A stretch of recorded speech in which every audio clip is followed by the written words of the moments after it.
I was sitting in the doctor's waiting room when my phone rang. It was my only daughter, Angela. Her voice sounded strange, almost cold, as she said, "Mom, we're going on a trip to Europe tomorrow. I already sold your beach house and your car. We needed the money. Bye." And she hung up, just like that. 45 years raising her, sacrificing for her, and she discarded me like garbage. But I took a deep breath and smiled, because there was something my dear daughter didn't know. My name is Antonia Brooks. I'm 71 years old, and until that moment, I thought I knew my daughter. I had become a widow 6 months ago. My husband, Robert, had passed away from a heart attack while we were eating breakfast, just as we had done every morning for 45 years. That morning, he had served me coffee with cream and toast. As always, he had kissed my forehead and said, "Good morning, my love." Those were his last words. Since then, Angela had been more present in my life, or so I believed. She came to visit 3 times a week. She helped me with the funeral arrangements and accompanied me to the grocery store. She even suggested I see a doctor for a general checkup. "Mom, you need to take better care of yourself now that you're alone," she'd say with that smile I thought was love, but now I understood was for convenience. The beach house had been our sanctuary for years.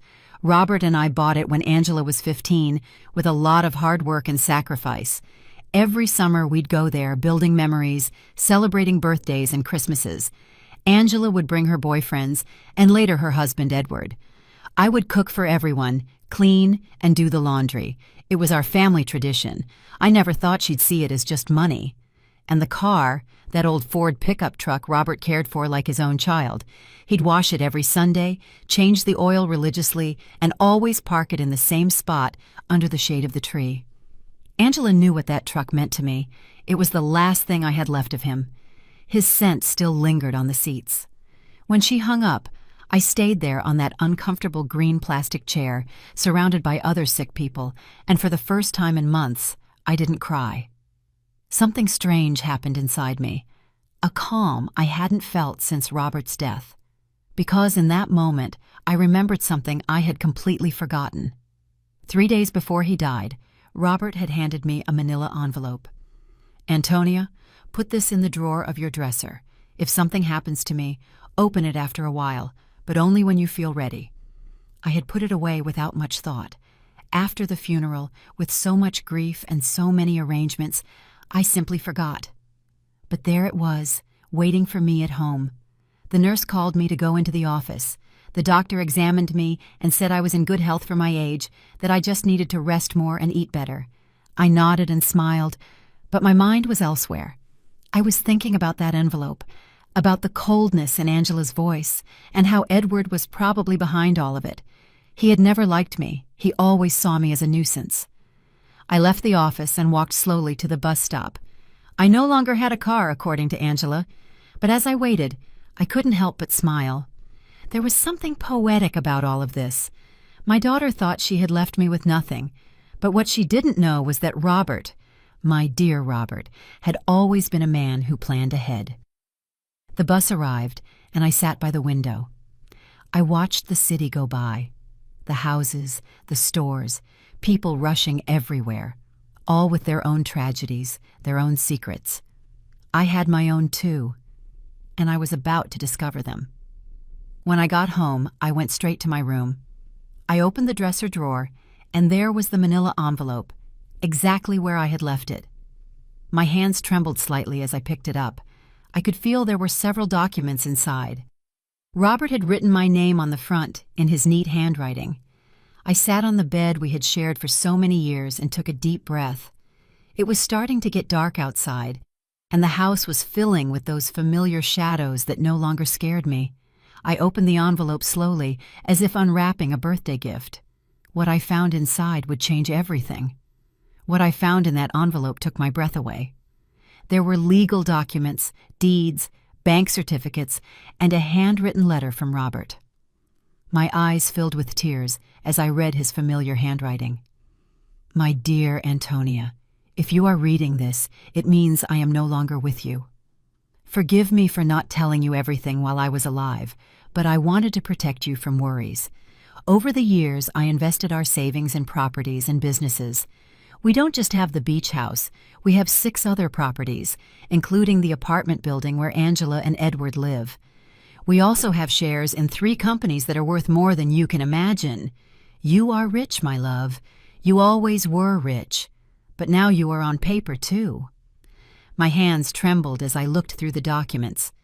There were deeds to houses in different city neighborhoods, a downtown condo, a small motel on the coast, and indeed, the 20-story apartment building where my daughter lived. Robert had been the silent owner for the past 10 years, but had put everything in the name of a company I didn't know about. And according to the papers, I was the sole heiress of that company. There were also bank statements for accounts I never knew existed, with numbers that seemed unreal. Robert had been a bus driver for 40 years, but apparently he had also been a very smart investor. Every penny we saved, every sacrifice we made, he had multiplied in silence, and I never knew anything. In the letter, Robert explained that he had kept it all a secret because he didn't want me to worry about money or for Angela to know about our real financial situation. You know our daughter, Antonia. If she knew we had so much money, her attitude would change. I want her to love us for who we are, not what we have. What irony. Our daughter had left us thinking we had nothing, when in reality, we had everything. That night, I couldn't sleep. I walked around the house, touching the old furniture and the knickknacks Angela had always criticized for being outdated. I looked at the family photos on the wall, especially the one where she was 5 years old, sitting on Robert's lap and laughing. Where did that sweet little girl go? When did she become so cold, so calculating? The next day, early in the morning, the phone rang. It was Angela again. Her voice sounded different, softer, but I had already learned to be wary of those shifts in tone. Mom, how are you? I wanted to tell you we already transferred the money from the house and the car. We deposited your share into your account. It's not much, but it'll help you live for a few months while you look for something smaller. My share? I asked, keeping my voice calm. Yes, Mom. We obviously weren't going to leave you with nothing. We gave you 30%. That's fair, right? We need the money for our investment in Europe. Edward has an incredible business opportunity over there. 30% of my own things. How generous. I see, honey. And when do you leave? This afternoon. Our bags are already packed. We'll be gone for at least 6 months, maybe more if the business goes well. But don't worry, Mom. When we get back, we'll help you find a small apartment, something that fits your needs. Fits my needs. As if she knew what my needs were. Okay, Angela, have a safe trip. Oh, Mom, I knew you'd understand. You've always been so compassionate. We love you so much. And she hung up. I stood there with the phone in my hand, and for the first time in months, I laughed. I laughed like I hadn't since Robert died. The situation was so absurd, it was comical.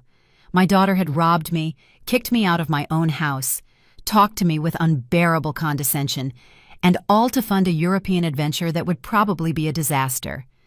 But what bothered me most wasn't the money. It was the ease with which she had discarded me. 45 years of my life dedicated to her, of sacrifice, of unconditional love, and she had erased me from her life with a 2-minute phone call. That was what truly hurt. I checked my bank account online. Sure enough, they had deposited an amount that probably seemed generous to them, but to me was a mockery. They had sold the beach house for much less than it was worth, likely because they needed the cash quickly, and they had sold Robert's truck for a pittance. That afternoon, from my window, I watched Angela and Edward load their suitcases into a cab. He was carrying 2 huge suitcases. She had a very expensive-looking carry-on bag. I watched them laugh, kiss, and make plans. They looked like 2 teenagers excited for an adventure. They never looked toward my window, never said goodbye. When the cab drove away, I sat in the kitchen with a cup of tea and Robert's documents spread out on the table. I had to make some decisions. I could call a lawyer, reclaim my properties, and get back everything they had taken. But something told me there was a better way to handle this, a more educational way. I called Mr. Peterson, the lawyer who had handled Robert's affairs. He had been at the funeral, had given me his condolences, and had told me to call if I ever needed anything. Well, now I needed him. Mrs. Brooks, it's good to hear from you. How are you? I'm doing well, Mr. Peterson. I need to see you urgently. I found some documents from Robert that I don't quite understand. Of course. You can come to my office tomorrow morning. I'll be there. That night, for the first time in months, I slept soundly. I dreamed of Robert. He was sitting in his favorite chair reading the newspaper, just like every morning, and when he saw me, he smiled and said, "It's about time, my love. It's about time you stood up for yourself." I woke up with a strange feeling. It wasn't exactly happiness, but it wasn't the sadness I had felt for so many months either. It was something like determination. For the first time since Robert's death, I had a clear purpose.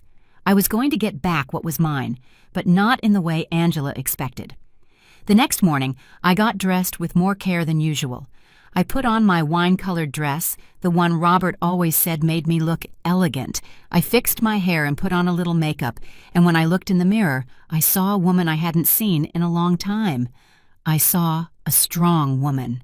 Mr. Peterson's office was downtown. It was an old but elegant building with marble floors and large windows. He greeted me with a warm smile, but when I showed him the documents, his expression changed completely. "Mrs. Brooks, this is much more than I imagined. Robert was a very smart man. Look, according to these papers, you are the owner of—" "I know, Mr. Peterson. I've already reviewed them. What I need to know is what I can do legally." Mr. Peterson explained that everything was in order, that the documents were legitimate, and that I was the rightful owner of all those properties. He also confirmed something I had already suspected. The sale of the beach house was illegal because Angela had no right to sell it. "We can get the house back immediately, Mrs. Brooks, and we can also proceed with legal action against your daughter for fraud." "No, Mr. Peterson. I don't want to proceed with legal action. I want to do this another way. I want everything to remain a secret for now. Can you help me?" He looked at me with curiosity, but he nodded. "Of course. You are my client. What do you need?" "I need you to discreetly get the beach house back, do what is necessary to nullify that fraudulent sale, and I need you to help me gain real control of all my properties, especially the building where my daughter lives." "I understand. It will be a process that takes a few weeks, but it's completely feasible." "Perfect. And Mr. Peterson, I need no one to know I am behind all of this, at least for now." When I left his office, I felt as if I had woken up from a very long dream. I walked through the downtown streets, watching the people, the buildings, the life that was going on as normal. But for me, everything had changed. I had a plan. The following weeks were the strangest of my life. Officially, I was a poor widow who had been abandoned by her daughter, but in secret, I was a rich woman silently orchestrating the recovery of my assets. Mr. Peterson worked efficiently, and every few days he would call me with updates on the progress of the legal proceedings. I decided to stay in my house for the time being. It was mine, after all, although Angela probably expected me to move into a single room. Every morning I would wake up, have breakfast at the same table where Robert and I had shared so many years, and then go for a walk in the neighborhood. The neighbors would greet me with that mix of pity and curiosity they reserve for recent widows. Aurora, my lifelong neighbor, came up to me one afternoon while I was watering the plants in the front. "Antonia, dear, is it true that Angela went to Europe and left you all alone?" "Yes, Aurora. She went with Edward. They have business plans over there." "And how are you going to live, sweetie? We all know Robert didn't leave much money." "If you only knew," I thought. "Don't worry, Aurora. I'll be fine." "Do you need anything? I can bring you some food, help you with groceries?" "You're very kind, but I'm fine, really." Aurora looked at me with that expression I knew well. It was the same look I had received after the funeral, compassion mixed with a little relief that it wasn't her tragedy. "Well, you know where to find me if you need anything." These conversations were constantly repeated. The butcher, the baker, the lady at the corner store, everyone spoke to me with that soft tone they use with the unfortunate, and I would nod, smile, and thank them for their concern, but inside, a part of me enjoyed this performance. It was like living a double life. Mr. Peterson called me one Wednesday morning. "Mrs. Brooks, I have good news. I was able to nullify the sale of the beach house. The buyers didn't know the sale was fraudulent, so they got their money back without any problems. The house is yours again." "Excellent, Mr. Peterson. And the building where Angela lives?" "That one is more complicated. Technically, you've always been the owner through the company, but we need to make some administrative changes so that you have direct control. That should take another 2 weeks." "Perfect. Keep me informed." After hanging up, I sat in the kitchen with my coffee and thought about Angela. She had been in Europe for 3 weeks, and I hadn't heard anything from her. Not a call, not a message, not even a postcard. To her, I had ceased to exist the moment she got the money she needed, but I knew that was going to change soon. I decided to visit the beach house. I took the bus to the coast, the same route Robert and I had taken hundreds of times. The house was exactly as I remembered it, small, painted cream-colored, with a porch overlooking the ocean. The new owners had put some potted plants on the steps, but other than that, everything was the same. I sat on the curb across the street and looked at it for an hour. I remembered summer afternoons when Angela was little, running on the beach and building sandcastles, Robert grilling fish on the barbecue while I made salads in the kitchen, Angela bringing friends, then boyfriends, then Edward, all those happy moments that she had reduced to a simple commercial transaction. An older gentleman came out of the house and saw me sitting there. He approached me with curiosity. "Are you okay, ma'am?" "Yes, thank you. I'm just remembering. I knew the former owners." "Yes, I knew them very well. What a shame about what happened. They told us the elderly lady was very sick and needed to sell fast. We thought it was a steal, but it turns out the sale wasn't legal. We had to give the house back." "Did you know them personally?" "No. We did everything through intermediaries, but they told us the daughter was handling everything because the mother couldn't." What a sad situation. If you only knew how sad it really was, I thought. "Well, I'm glad you didn't lose your money." "Yes, luckily everything worked out well, although now we have to look for another house. We liked this one a lot." I left there with a heavy heart. It wasn't just the money that hurt. It was the ease with which Angela had lied about me. She had made up a story about my illness. She had used my supposed vulnerability to justify her actions. To her, I wasn't a person with feelings, but an obstacle that had to be removed. That night, I called Mr. Peterson again. "Mr. Peterson, I need you to help me with something else. I want to get Robert's truck back too." "That will be more difficult, Mrs. Brooks. The truck was in your name, but your daughter had a power of attorney that allowed her to sell it. How is that possible?" "Apparently, you signed that power of attorney a few months ago, after your husband's death. Don't you remember?" There it was, the moment Angela had started planning all of this. I vaguely remembered signing some papers she had brought to me, telling me they were to facilitate the funeral and inheritance arrangements. I had been so confused by grief that I signed without reading.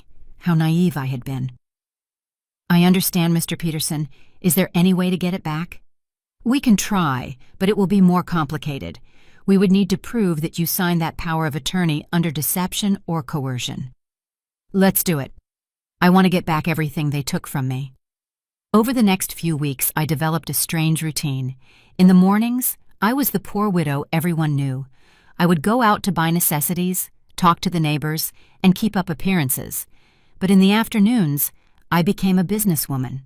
I would study Robert's documents, talk to Mr. Peterson, and plan my next move. I learned things about finance I never thought I would need to know. I discovered that Robert had been much smarter than I thought. Every one of his investments had been carefully calculated. The building where Angela lived, for example, wasn't just profitable from rent. It was in an area that was rapidly appreciating. I also discovered that Edward, Angela's husband, had a lot of debt. He had taken out loans using the apartment they lived in as collateral, not knowing he wasn't the real owner. When the banks figured this out, he was going to be in serious trouble. Mr. Peterson called me one Friday with important news. "Mrs. Brooks, we've finished all the paperwork. You now have total control of all your properties. I also got Robert's truck back." The buyer turned out to be an acquaintance of mine, and when I explained the situation, he agreed to return it in exchange for a small compensation. "Excellent work, Mr. Peterson. Now I need you to help me with one more thing. I want you to send a letter to my daughter." "What kind of letter?" "An eviction notice." There was silence on the other end of the line. "Mrs. Brooks, are you sure you want to do this?" "Completely sure. She decided I wasn't important in her life. Now she's going to find out how important I really am." "I understand. Do you want me to send it to Europe?" "No. I want you to give it to her when she gets back. I have a feeling it's going to be very soon." I wasn't wrong. That same afternoon, Aurora came running to my house with fresh neighborhood news. "Antonia, did you know that Edward is in trouble with the bank? My brother-in-law who works there told me they're investigating some loans he took out using the apartment they live in as collateral, but it turns out the apartment isn't his." "Really?" "Yes. And it seems Angela didn't know anything. They're saying she's going to have to come back from Europe to sort out this mess. What a complicated situation." "Yes, and the worst part is, apparently, Edward lied to her about the business in Europe. There was no business. He just wanted to escape the debts he had here." Perfect. Everything was working out exactly as I had expected. Angela had trusted Edward, had sacrificed her relationship with me for him, and now she was discovering that he wasn't the man she thought he was. That night, I sat on the porch with a cup of tea and looked at the stars. Robert used to say that the stars were the souls of people who had lived a full life, watching over their families from the sky. If that was true, then he was up there, watching his plan unfold perfectly. "Thank you, my love," I said to the sky. "Thank you for taking care of me, even after your death." The next day, Mr. Peterson called me early. "Mrs. Brooks, I have some news. Your daughter just arrived in the country. She's at the airport alone." "Alone?" "Yes, apparently Edward stayed in Europe. There are rumors they had a very big fight." "I see. Did you send the letter?" "I'm going to send it today. She should receive it tomorrow." I hung up the phone and stood there in the kitchen, feeling a mix of nervousness and anticipation. After so many weeks of silent planning, the moment for the first real move had finally arrived. Angela was about to discover that her mother was not the defenseless victim she believed. Angela arrived at her apartment on Tuesday night. I knew this because Aurora, who seemed to have informants throughout the neighborhood, came to tell me the next day. "Antonia, your daughter came back last night.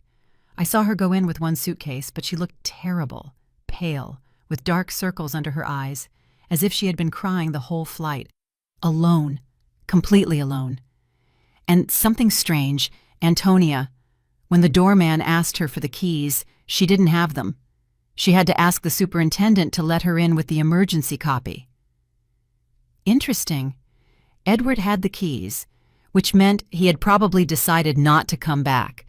Or maybe Angela had discovered something about him and had fled. In any case, my daughter was back, and very soon she would receive my little welcome gift. Mr. Peterson called me that same afternoon. "Mrs. Brooks, the letter was delivered an hour ago. The doorman confirmed that your daughter received it in person." "Perfect. How long did we give her?" 30 days to vacate the apartment as per legal standards. "But Mrs. Brooks, are you sure you want to do this? She is your daughter, after all." "Mr. Peterson, my daughter kicked me out of my own house with a 2-minute phone call. She sold my things without asking. She treated me like garbage. Now she's going to learn that actions have consequences." "I understand. I just wanted to make sure you had considered all the implications." "I have considered them, Mr. Peterson. All of them." That night, I couldn't sleep. I stayed awake imagining Angela's face when she read the letter. The initial confusion, then the disbelief, then the panic. She would probably think it was a mistake, that someone was trying to scam her. But when she called to verify, she would discover that everything was completely legal. The next day, As if she had been waiting for my call, the phone rang at 8 in the morning. It was Angela, and her voice sounded desperate. "Mom, I need to talk to you urgently." "Good morning, honey. How was Europe?" "Mom, I don't have time for that right now. I received a very strange letter yesterday. It says I have to vacate my apartment in 30 days. It must be a mistake, right? Do you know anything about this?" "An eviction notice. How strange. From whom?" "From a company I've never heard of. It's called— Wait, let me find the letter. Robert Investments, Inc. Do you know this company?" Robert had used his own name for the company. How poetic. "No, honey, I've never heard that name." "Are you sure the letter is legitimate?" "That's what I want to find out. Mom, I need you to help me. I don't know what to do. Edward left me in Europe. He ran off with another woman, and now I come back to this. I don't understand what's happening." There was the confirmation. Edward had abandoned her, probably when the money ran out, or when he realized that the legal problems at home were more serious than he thought. Poor Angela. She had sacrificed her family for a worthless man. "I'm so sorry, honey. Where are you now?" "I'm in the apartment, but I don't know for how long. Mom, can I come see you? I need to talk to someone. I don't have anyone else." The irony was perfect. Now that she was left without the man for whom she had abandoned me, she remembered she had a mother. "Of course, honey. Come over whenever you want." "I'm on my way." I hung up the phone and looked at myself in the mirror. I had to be perfect for this performance. I put on my most conservative gray dress, tied my hair in a simple bun, and practiced my expression of a worried but resigned mother. When Angela arrived, she would see exactly what she expected to see: a poor, vulnerable widow who had been abandoned by her own daughter. Angela arrived an hour later. When I opened the door, I was surprised at how bad she looked. She had lost weight, had deep circles under her eyes, and her expensive clothes looked wrinkled and unkempt. Her eyes were red from crying. "Mom," she said, and for a moment I thought she was going to hug me, but she stopped, as if she suddenly remembered how things had ended between us. "Come in, honey. Do you want some coffee?" "Yes, please." We sat in the kitchen, at the same table where I had read Robert's documents weeks ago. Angela looked small in that chair, lost, just like when she was a child, and came to tell me about her school problems. "Mom, I'm so sorry for the way I left. I know I didn't treat you well." "It's in the past, honey." "No, it's not. I treated you badly. I said horrible things, and now—" her voice broke— "now I have no one." "What happened with Edward?" "He left with a 25-year-old hotel waitress in Paris. It turns out there was never any business in Europe. It was all a lie. He just wanted to escape the debts he had here and use the money from the sale of your house to fund his adventure." "All the debts?" "Yes, Mom, so many debts. It seems he had been taking out loans for years, using the apartment we lived in as collateral. But now I find out he wasn't the owner of the apartment." "How is that possible?" Here was my opportunity. "I don't know, honey. Property matters are very complicated. The problem is that now the banks are coming after me for his debts. They say since we were married, I'm also responsible. And on top of that, this eviction notice. Mom, I don't know what to do. I don't have money. I don't have a job. I don't have anywhere to live." She started to cry, real tears of genuine desperation. And for a moment, my mother's heart softened. I wanted to hug her, console her, tell her everything would be okay. But then I remembered the coldness in her voice when she called me from the doctor's office, the ease with which she had discarded me, the way she had talked to me as if I were a burden. "Did you talk to a lawyer about the letter?" "I don't have money for a lawyer, Mom. We spent all the money in Europe. Edward took what little was left when he ran off with that woman." "So what are you going to do?" "I don't know. I thought maybe I could stay with you for a while, just until I find a job and can get a small place to live." There was the question I had been waiting for. After kicking me out of my own house, after selling my things, after treating me like garbage, she now wanted me to rescue her. She wanted the poor widow she had created to save her from the consequences of her own actions. "Of course, honey. This will always be your home." Angela looked at me with surprise, as if she hadn't expected it to be so easy. "Really, Mom, after everything that happened?" "You are my daughter, Angela. That will never change." She got up, and this time she hugged me. It was a desperate hug, from someone drowning and clinging to the only thing they can find. I hugged her back too, but not with the unconditional love from before. Now there was calculation in my embrace. Strategy. "Thank you, Mom. I promise I'll find a job soon. I won't be a burden." "Don't worry about that now. Rest, recover, and then we'll see what your options are." Angela left that afternoon to get some things from her apartment. I stayed in the kitchen, thinking about how easy it had been. She had come to me exactly as I had planned, broken, desperate, with no options, and best of all, she suspected nothing. To her, I was still the poor, abandoned mother who needed her compassion. But this was only the first part of my plan. Having her live with me would give me the perfect opportunity for the next phase. I was going to let her settle in, feel safe, and believe she had found a refuge in my house. And then, when she least expected it, I was going to teach her the difference between being poor by choice and being poor by consequence. That night, I called Mr. Peterson. "Mr. Peterson, I need you to do something else for me." "Tell me, Mrs. Brooks." "I want you to investigate Edward's debts. I want to know exactly how much he owes, to whom, and what legal options I have to separate them from my daughter." "That will take time, but it's feasible." "Perfect. And Mr. Peterson, I want you to keep this in absolute secret. No one can know I am behind this investigation." "Of course, Mrs. Brooks. May I ask what your final plan is?" "My plan, Mr. Peterson, is very simple. I'm going to save my daughter, but first, she has to understand what it truly means to hit rock bottom."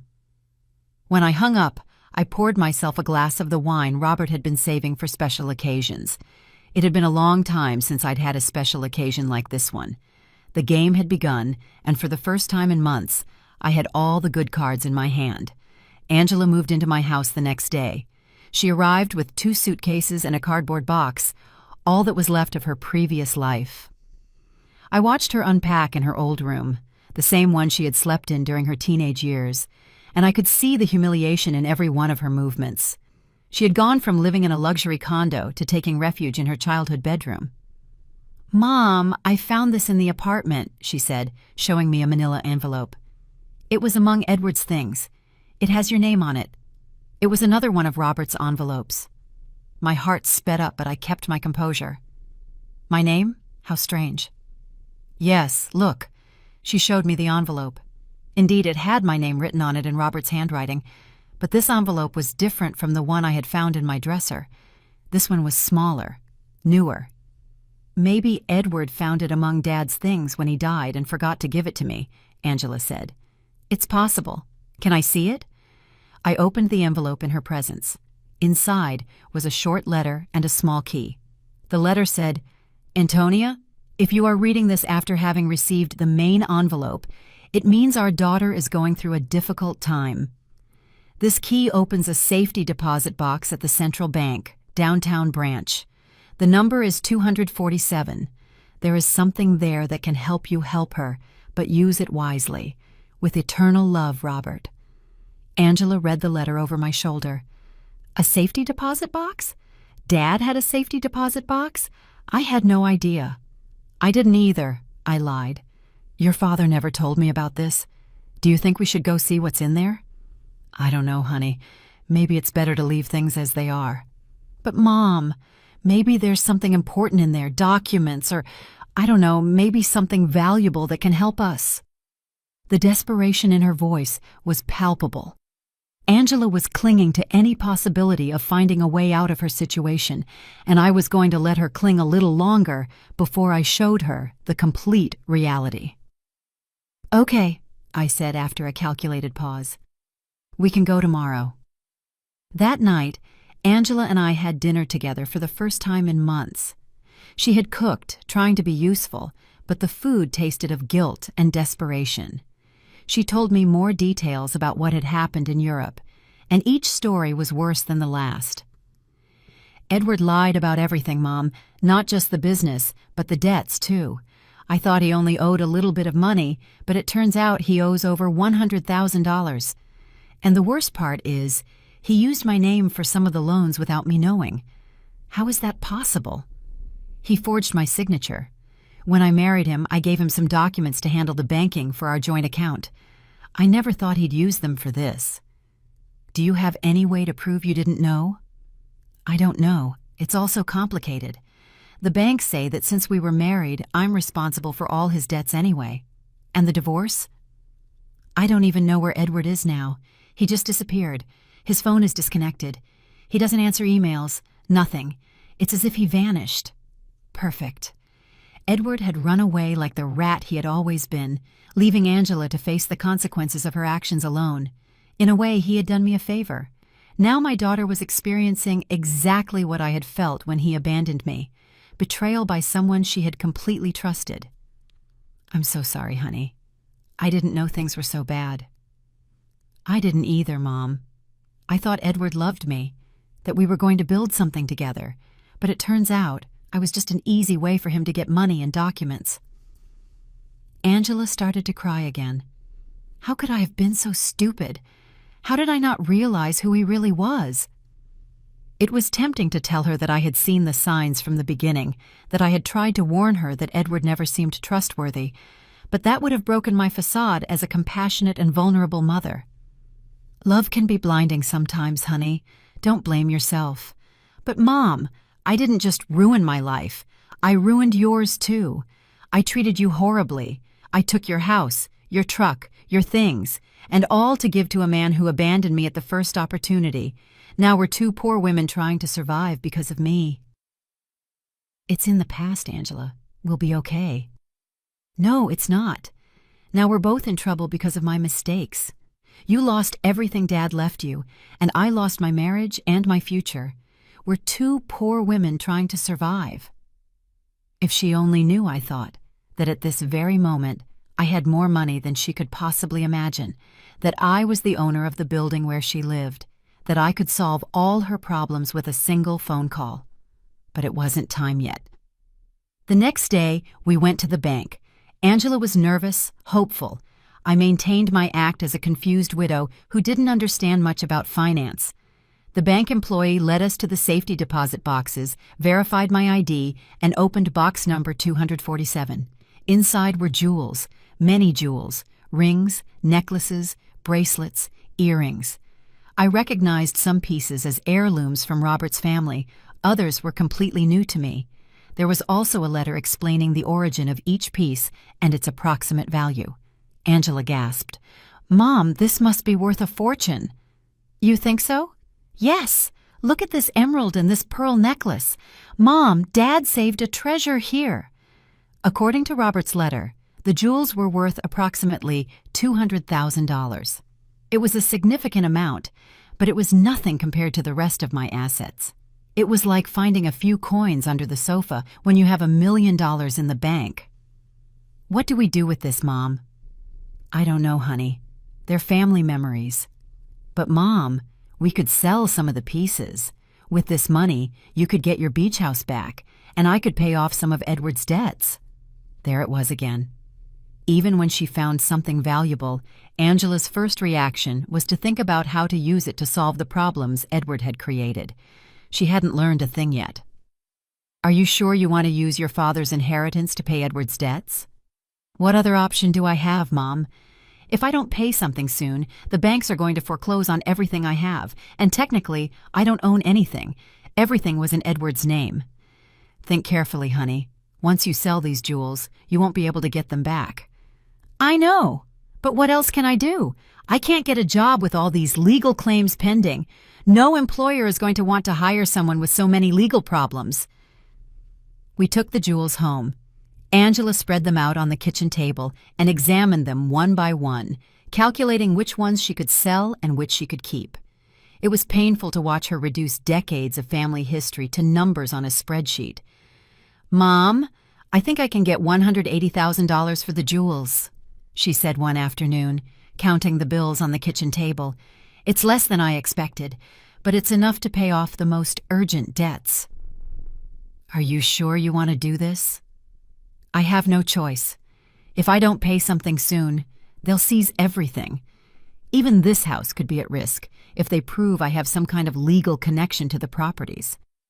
How ironic the situation was. Angela was worried about losing a house that I owned, paying the debts of a man who had abandoned her with money from jewels that had belonged to the same man who had created the fortune that could save her. And how are you going to decide which debts to pay first? I talked to a free financial advisor at the bank. She told me to prioritize the debts that have real collateral, because those are the ones that can affect property or lead to immediate foreclosure. Angela had matured so much in these few weeks. The woman who had sold my things without consulting me was now carefully investigating every financial decision. The suffering had made her more responsible, but also more fragile. That night, while she was organizing the debt documents on the table, I received a call from Mr. Peterson. "Mrs. Brooks, I have a full report on Edward's debts. The situation is worse than I thought." "How much worse?" "He owes over $200,000 to several banks and also has debts with private lenders. What's more concerning is that he used falsified documents with your daughter's signature for some of these loans. That means Angela is legally responsible." "It's complicated. If we can prove she didn't know, we might be able to get her out of some of the debts. But it's going to be a long and expensive process." "How expensive?" "For a good lawyer specializing in these types of cases, probably $50,000, and there's no guarantee of success." "I understand. And what if she just pays the debts?" "If she has the money, that would be the fastest solution, but I doubt she has access to that amount." "Mr. Peterson, I want you to prepare all the necessary documents to get my daughter out of these debts, but don't tell her anything yet." "You're going to pay, Mrs. Brooks?" "I'm going to do whatever is necessary to protect my daughter, but this has to be handled in a very specific way." When I hung up, I found Angela in the living room, looking at the jewels with a sad expression. She looked lost, like a child who had broken her favorite toy and didn't know how to fix it. "What are you thinking about, honey?" "About Dad. About how disappointed he would be in me if he could see what I did with my life." "Your father loved you very much, Angela. He would understand." "No, Mom. He taught me to be responsible, to value family, not to be selfish, and I did the exact opposite. I abandoned my mother for a man who turned out to be a liar. I sold my family's memories for money. I ruined everything he built." For the first time since she had returned, I heard a genuine regret in her voice. It wasn't just lamenting the consequences of her actions, but a true acknowledgement that she had done something morally wrong. "People make mistakes, honey. The important thing is to learn from them." "But how do I learn from this, Mom? How do I fix the damage I've done?" There was the question I had been waiting for. Angela was finally ready to face the truth about her actions and their consequences. But it wasn't yet time to reveal my final card. First, I had to let her hit rock bottom completely. The next few days were crucial for my plan. Angela decided to sell most of the jewels, keeping only the engagement ring Robert had given me and a small necklace that had belonged to her grandmother. I watched her prepare to go to the jewelry stores, research prices, and negotiate with buyers. It was painful to watch her reduce decades of family history to commercial transactions, but it was necessary for her to understand the real weight of her decisions. "Mom, I got $180,000 for the jewels," she told me one afternoon, counting the bills on the kitchen table. "It's less than I expected, but it's enough to pay off the most urgent debts." "Are you sure you want to do this?" "I have no choice. If I don't pay something soon, they'll foreclose on everything. Even this house could be at risk if they prove I have some kind of legal connection to the properties." How ironic the situation was. Angela was worried about losing a house that I owned, paying the debts of a man who had abandoned her with money from jewels that had belonged to the same man who had created the fortune that could save her. And how are you going to decide which debts to pay first? I talked to a free financial advisor at the bank. She told me to prioritize the debts that have real collateral, because those are the ones that can affect property or lead to immediate foreclosure.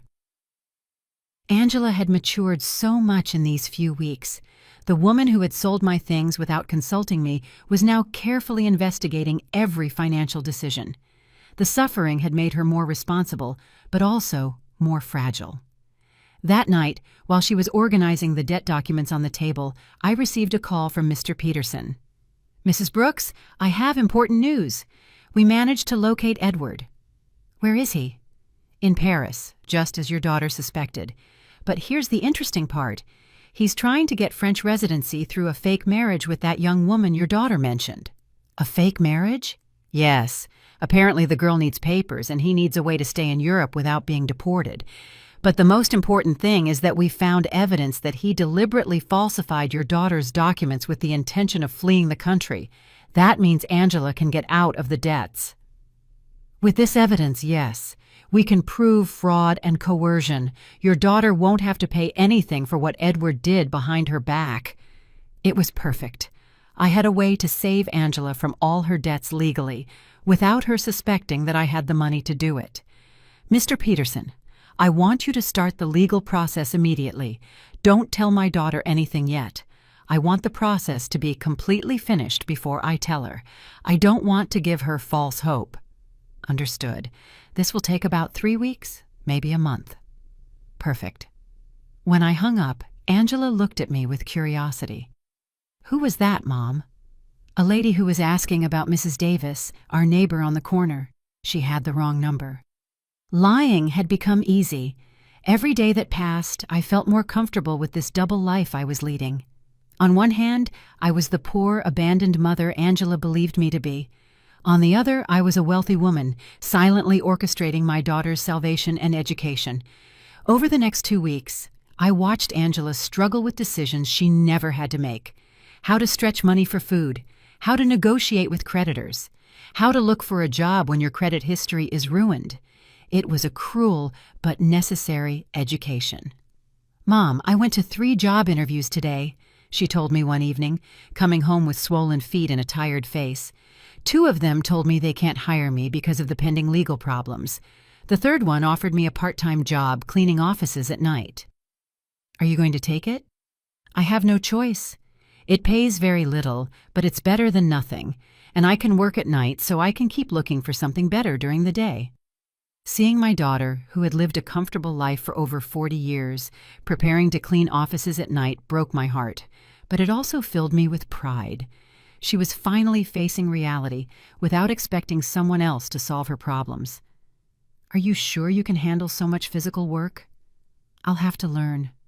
I can't keep being a burden to you, Mom. It's bad enough that you're letting me live here for free." "This is your home, Angela." "No, Mom. This is your home. And I'm here because of your generosity, but I'm not going to take advantage of it forever." One night, while Angela was on her first cleaning shift, Aurora came to visit. She sat in the kitchen with me, drinking tea and looking at the family photos on the walls. "Antonia, I have to ask you something. Did you know Angela was going to come back in these conditions?" "What do you mean?" "Well, when she left, she seemed so sure of herself, so arrogant. She talked about the great life she was going to have in Europe, about how successful Edward was, and now she's back, completely broken, working a cleaning job, living with you again. Life takes many turns, Aurora." "Yes, but there's something else. I've been watching Angela these days, and she looks different. Not just sad, but humble, as if she learned something important." Aurora had always been very perceptive. "What do you think she learned?" "I think she learned the value of the things she had taken for granted, like having a mother who loves her unconditionally." "Maybe, Aurora. Can I tell you something? When Angela left and treated you so badly, many of us thought you would never forgive her. But here you are, taking care of her again, giving her a home when she has nowhere to go. She's my daughter, Aurora." "Yes, but not every mother would do what you're doing, especially after being treated the way you were treated."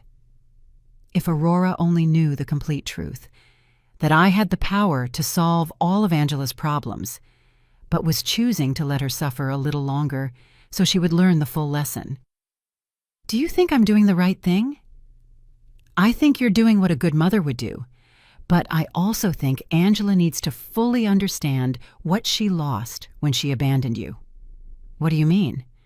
I think she needs to value you, not just as the mother who rescues her when she's in trouble, but as the strong woman who built a stable life for 45 years. She needs to respect you, not just need you. Aurora had hit the nail on the head. That was exactly the point of my entire plan. I didn't want Angela to come back to me out of desperation. I wanted her to come back out of genuine respect and mature love.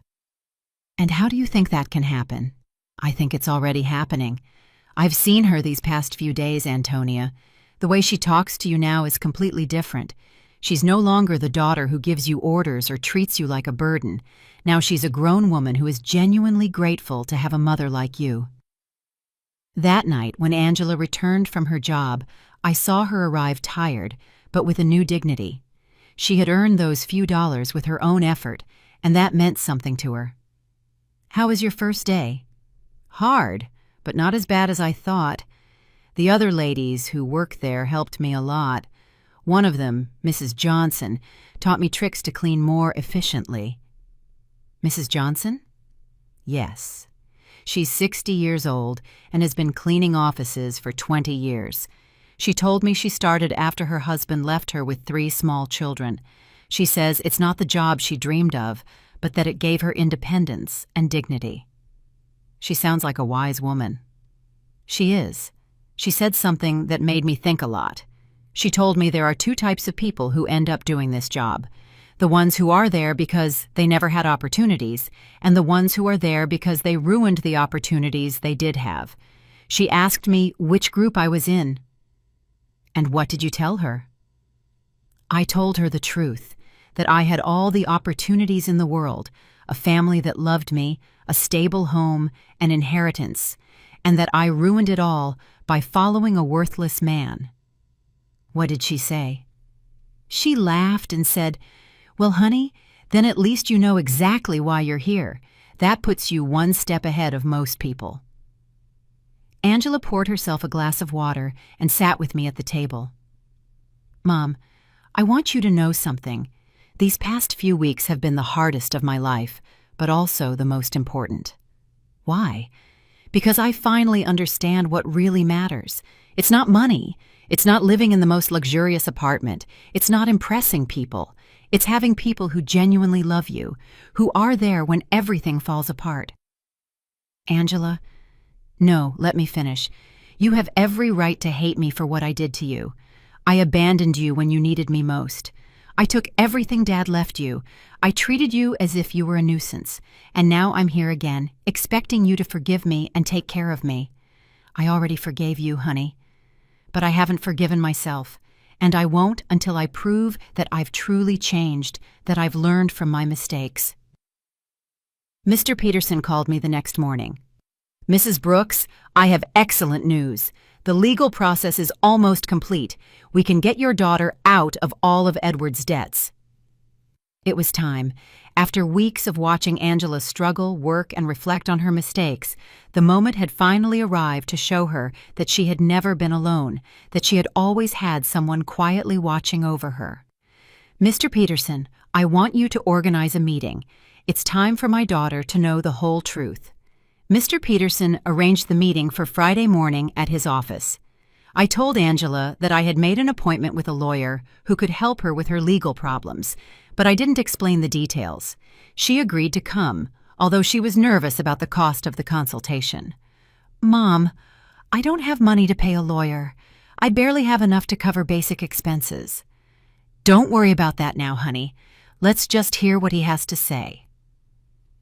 We arrived at Mr. Peterson's office on time.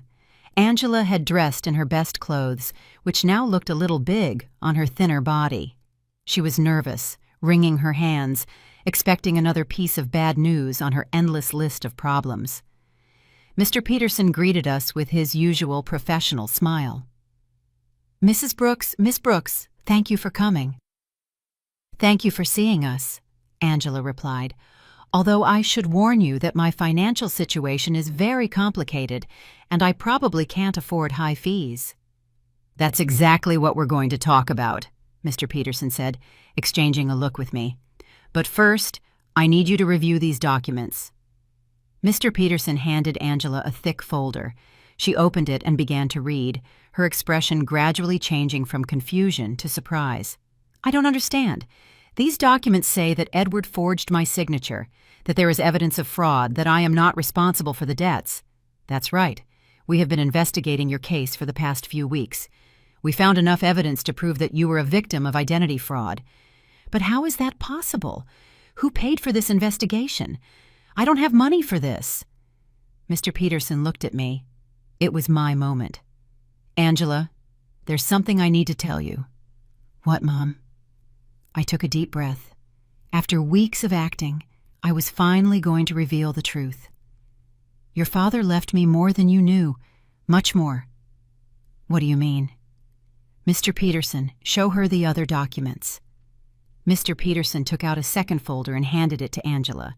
This time, the documents were the property deeds, the bank statements, the investment certificates, the entire fortune Robert had built in secret. Angela read in silence for several minutes. Her face went through a complete range of emotions: confusion, disbelief, shock, and finally, comprehension. "Mom, this says you are the owner of the building where I lived." "Yes, and that you have other properties, bank accounts, investments?" "Yes, this means that when I sold the beach house, it was my house, and the sale was fraudulent." "I already got it back." Angela stared at the papers, trying to process the information. "How long have you known this?" "Since the day you called me from the doctor's office." "You knew all this when I came back from Europe asking for help?" "Yes." "You knew you could solve all my problems when you saw me crying every night?" "Yes." There was a long, tense silence. Angela closed the folders and looked directly into my eyes. "Why, Mom? Why did you let me suffer when you could have helped me?" This was the question I had been waiting for weeks. "Because you needed to learn something you couldn't learn any other way." "What?" "You needed to learn the value of the things you had lost, the value of family, of respect, of responsibility. When you abandoned me, it wasn't just money you took from me. It was dignity, it was love, it was trust." Angela started to cry, but they weren't tears of self-pity, like the ones she had shed during these weeks. They were tears of deep understanding. "I abandoned you when you needed me most." "Yes." "I treated you like garbage." "Yes." "And you saved me anyway." "Yes, but not in the way you expected. I didn't save you by giving you money so you could keep making the same mistakes. I saved you by letting you hit rock bottom so you could learn to save yourself." Mr. Peterson discreetly intervened. "Miss Brooks, your mother has paid all the legal expenses to free you from Edward's debts. She has also recovered all the properties that were sold fraudulently. You are completely free of legal problems." "And the cleaning job I got?" "You can quit if you want," I said, "but I hope you don't." "Why?" "Because that job is teaching you something you never learned when everything was easy. It's teaching you the value of your own effort, the dignity of honest work, the importance of valuing every dollar you earn." Angela wiped her tears and looked at me with an expression I hadn't seen in years. It wasn't the look of a daughter who needs her mother, but the look of a grown woman who respects another woman. "Do you forgive me, Mom?" "I forgave you a long time ago, honey. The question is, can you forgive yourself?" "I don't know if I can. I did unforgivable things." "People make mistakes, Angela. The important thing is what we do after we recognize those mistakes." Mr. Peterson left us alone in his office for a few minutes. Angela and I sat in silence, processing everything that had happened. "Mom, I want you to know something. Even if you didn't have all this money, even if you were really the poor widow I thought you were, I would have learned the same lesson." "What lesson?" "That there is nothing more valuable than having someone who loves you unconditionally. During these past few weeks, the only thing that kept me sane was knowing I had a home with you, that no matter how much I had ruined my life, you were still my mother. That will never change, Angela." "I know, but I also know that I can never take that love for granted again. I have to earn it every day, with respect, with gratitude, with actions, not just words. We left Mr. Peterson's office with a completely new relationship. We were no longer mother and daughter united by blood and habit. We were two grown women who had chosen each other after going through the most difficult test imaginable. The following weeks were about rebuilding, but not the kind Angela expected. Even though she now knew I had enough resources to solve all her problems, she decided to keep her night cleaning job. "Mom, I need to finish what I started," she told me one afternoon as she was getting ready for work. "I can't just go back to a comfortable life as if nothing happened." "Are you sure? You don't have to punish yourself forever." "It's not a punishment. It's a way of remembering who I was and who I want to be now." I watched her put on her work uniform, something unthinkable a few months ago when she lived in the luxury condo with Edward. But there was something different in her posture, in the way she moved. She was no longer the broken woman who had arrived crying at my door. She was someone who had found dignity in honest work. Aurora came to visit me that afternoon, as she had done every few days since Angela had returned. "Antonia, there are some very strange rumors going around the neighborhood." "What kind of rumors?" "People are saying that you're not as poor as we all thought. Someone saw Angela leaving a very elegant lawyer's office downtown, and then they saw her paying off all her debts at the bank. People talk a lot, Aurora." "Yes, but they're also saying you got your beach house back and that somehow you managed to solve all of Angela's legal problems. That costs a lot of money, Antonia." Aurora knew me too well to fool her for long. "What do you want to know exactly?" "I want to know if my friend of 40 years has been lying to me about her situation." I poured myself a cup of tea and sat across from her. It was time to be honest with someone else. "Robert left me more than anyone knew, Aurora. Much more." "How much more?" "Enough so that Angela and I never have to worry about money again." Aurora was silent for a moment, processing the information. "And why did you pretend to be poor all these months?" "Because I needed Angela to learn something she couldn't learn any other way."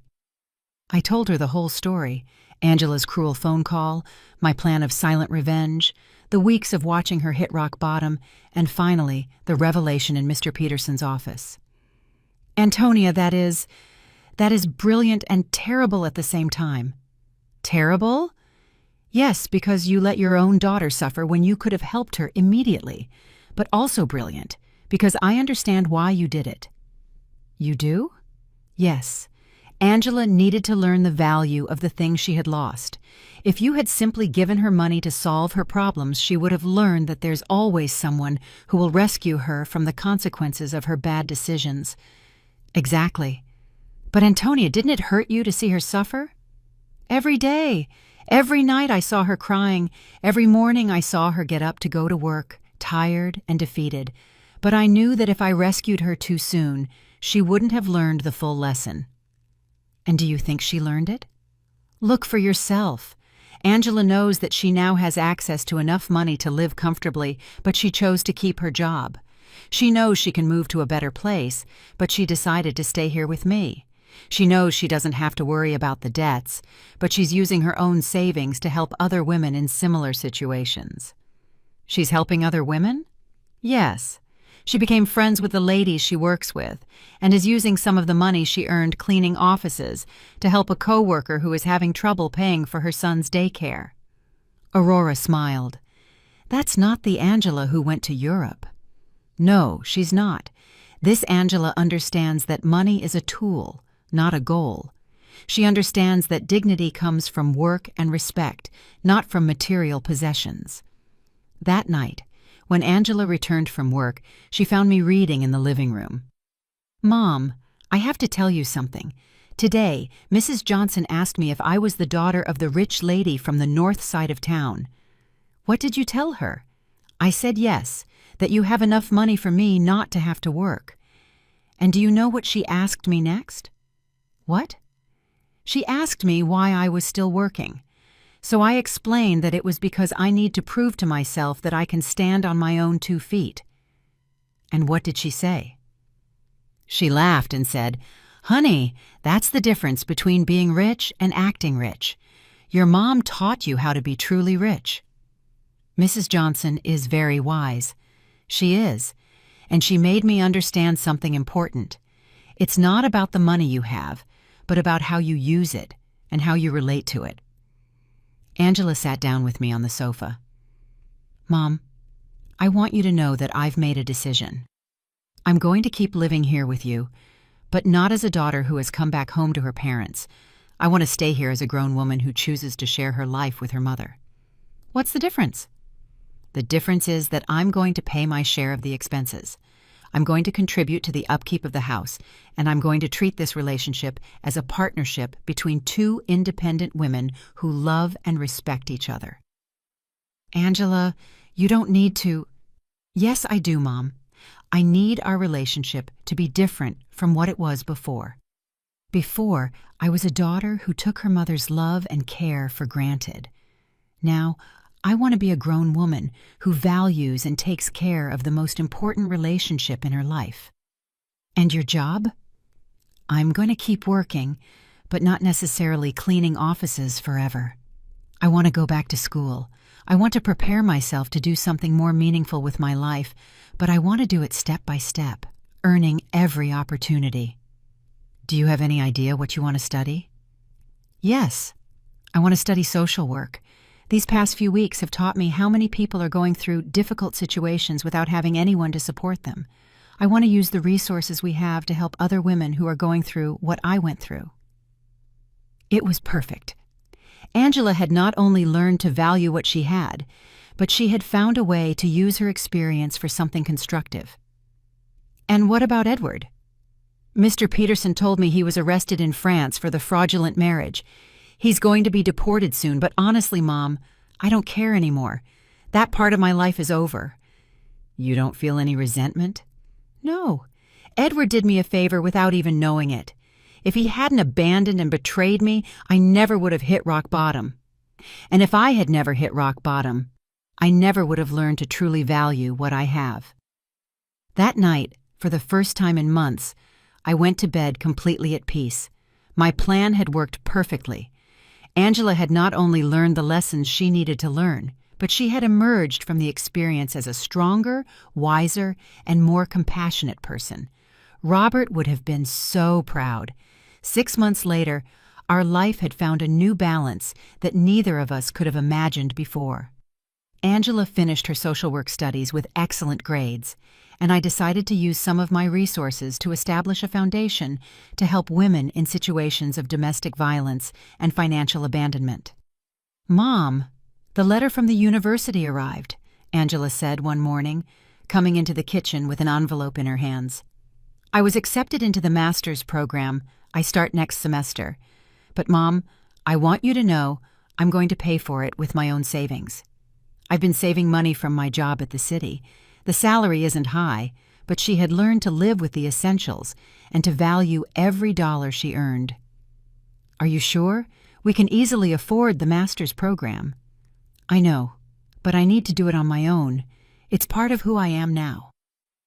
Aurora came to visit that afternoon, as she had done every Friday for the past few months.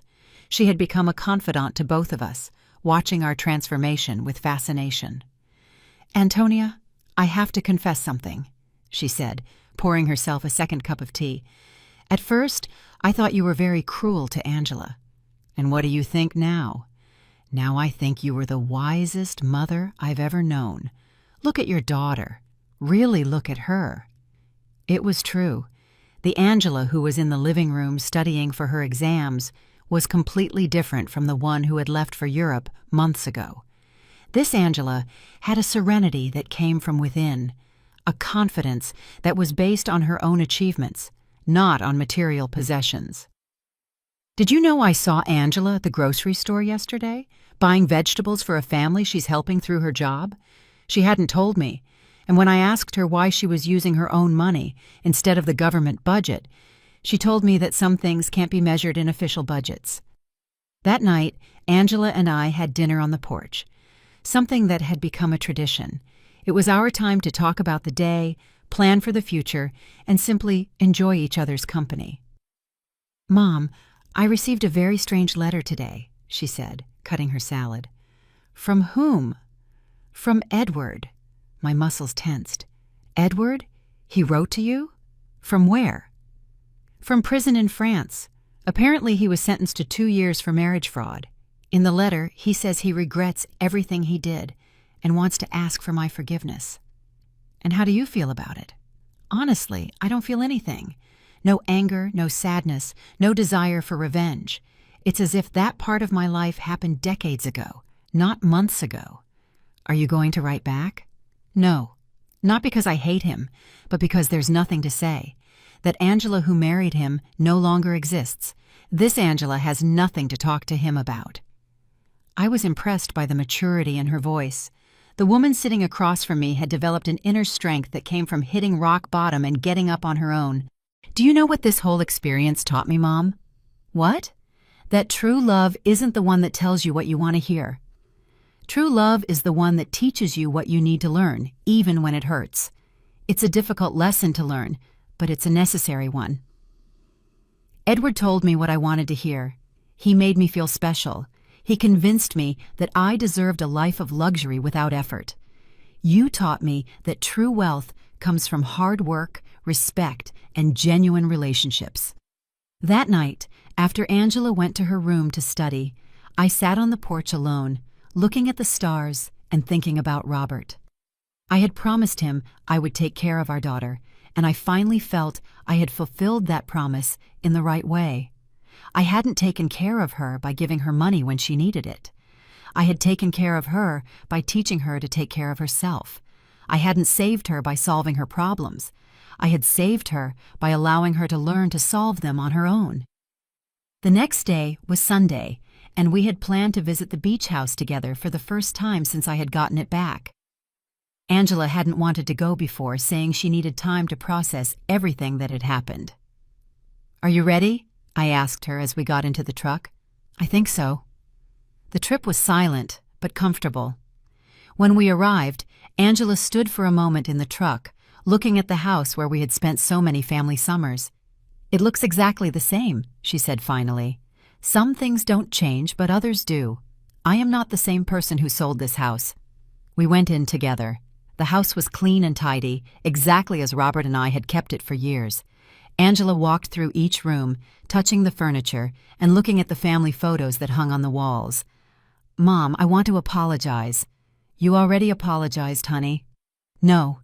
I want to apologize specifically for this house, not just for selling it, but for reducing all our family memories to a commercial transaction. It's forgiven. This house represents 40 years of family summers, of birthdays, of Christmases. Dad built that porch with his own hands. You planted that garden.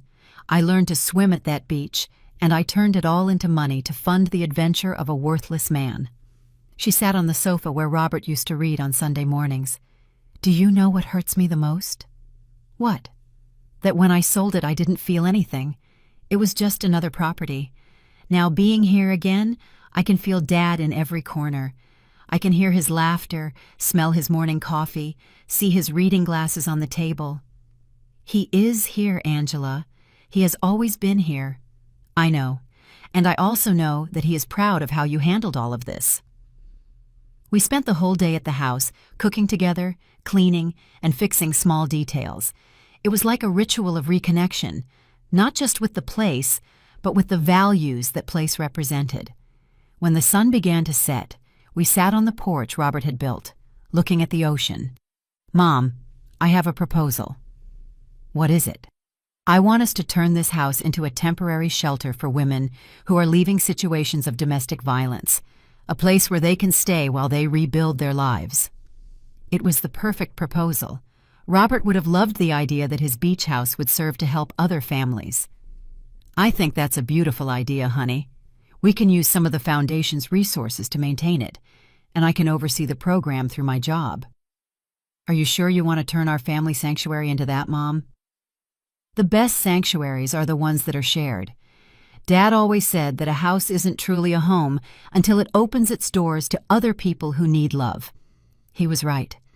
Robert had always been generous with our home, inviting relatives, friends, and neighbors who needed a place to stay. We returned home that night with a new project and a completely renewed relationship. We were no longer mother and daughter united by obligation or need. We were two women who had consciously chosen to build a life together based on love, respect, and a common purpose. That night, before falling asleep, I spoke to Robert in silence. We did it, my love. Our daughter finally understood what truly matters. And for the first time since his death, I felt he answered me. I always knew you would. You're both stronger than you think. Justice had arrived not as revenge, but as education, not as punishment, but as transformation. And in the end, we had both gained something much more valuable than money. We had gained an authentic relationship built on a solid foundation that no future crisis could destroy. Did you like my story, and which city are you listening from? Let's meet in the comments. If you liked the story, you can support me by sending a super thanks so I can keep bringing more stories like this. Thank you so much for your sweet support. I'm looking forward to your comments on the story. On the screen, you can see 2 new life stories that I highly recommend. There's so much more on my channel. Don't forget to subscribe. See you in the next life story with love and respect.